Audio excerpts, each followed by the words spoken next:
Hello, hello, ici Véronique Hubert, votre formatrice et conseillère en entreprise agricole préférée, spécialisée dans l'animal de compagnie et surtout le chien et le chat.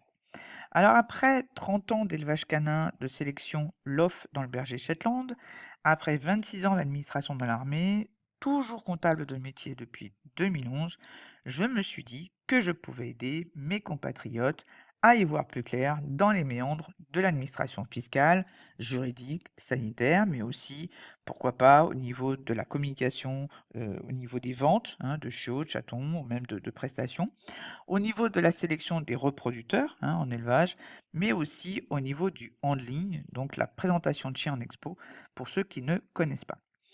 Aujourd'hui, on va parler de réservation, que ce soit pour un chiot ou un chaton, que ce soit pour un adulte aussi, puisque les formalités sont les mêmes.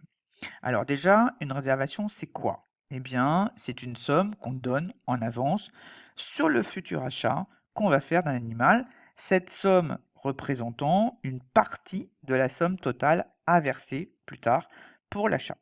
En général, le solde justement sera à régler en une ou plusieurs fois en fonction de ce qui aura été conclu entre les deux parties et au moment qui aurait été choisi aussi par les deux parties. Dans le cadre d'une réservation, on parle d'art, des arts ou d'acompte. Dans les deux cas, le montant est généralement convenu entre les deux parties et peut varier en fonction du prix total de l'animal. Ça veut dire que rien n'est exigé du point de vue légal. Attention donc à ne pas vous focaliser sur un pourcentage ou sur une somme en particulier par rapport à ce que vous pouvez entendre, par exemple, dans le milieu du bâtiment ou autre. D'accord? Voilà. En fait, la différence entre les deux se situe surtout dans les conséquences et les contreparties financières qui en découlent pour l'une ou pour l'autre. Les arts d'abord, c'est ce qu'il y a de plus simple. Si l'acheteur se rétracte, il perd les arts versés. Si le vendeur se rétracte, il doit rembourser le double des arts à l'acheteur. Cette souplesse fait que les arts sont souvent préférés pour les réservations en général et en particulier pour les chiens et les chats. Ensuite, on a les acomptes. Les acomptes, quant à eux, engagent beaucoup plus fortement les deux parties. Par conséquent, l'obligation d'acheter pour l'adoptant est celle de fournir, entre guillemets, l'animal pour l'éleveur. Ça veut dire que si l'un des deux se rétracte, il peut être tenu non seulement d'obliger à aller au bout de la vente d'un côté ou de l'autre, peu importe, mais en plus, il peut être tenu de verser des indemnités à l'autre. Et surtout, ce qu'il faut comprendre, c'est que, en général, puisqu'il y a très souvent un désaccord qui se fait quand il y a un désistement lors d'acompte, eh bien, c'est que il va falloir entamer une procédure judiciaire qui sera nécessaire pour débloquer le schmilblick pendant un temps X que vous ne pourrez pas contrôler et pendant lequel votre animal sera en quelque sorte assigné à résidence. Ça veut dire que vous ne pourrez pas décider de le garder, vous ne pourrez pas décider de le donner ou de le vendre à quelqu'un d'autre tant qu'une décision donc judiciaire ne sera pas prise. Et pendant ce temps-là, le chien ou le chat, eh bien, ils grandissent avec tout ce que ça comporte comme conséquence. Donc, ce qui est important à retenir, parce qu'on parle d'être vivant et pas d'une machine à laver ou d'un véhicule. En premier lieu, du fait de la liberté qui est plus importante au niveau de la décision pour l'éleveur, notamment justement celle d'annuler la vente sans justification, eh bien, je conseille fortement de passer par les arts. Prenez soin d'envoyer un courrier recommandé avec accusé de réception pour bien signifier votre décision à la personne qui aura réservé. Au besoin, demandez-lui ses coordonnées bancaires pour lui faire un virement si vous avez choisi ce mode de remboursement. Et pensez à reporter les faits sur le contrat de réservation d'origine. Bien évidemment, n'attendez pas la dernière minute pour faire ce genre de choses.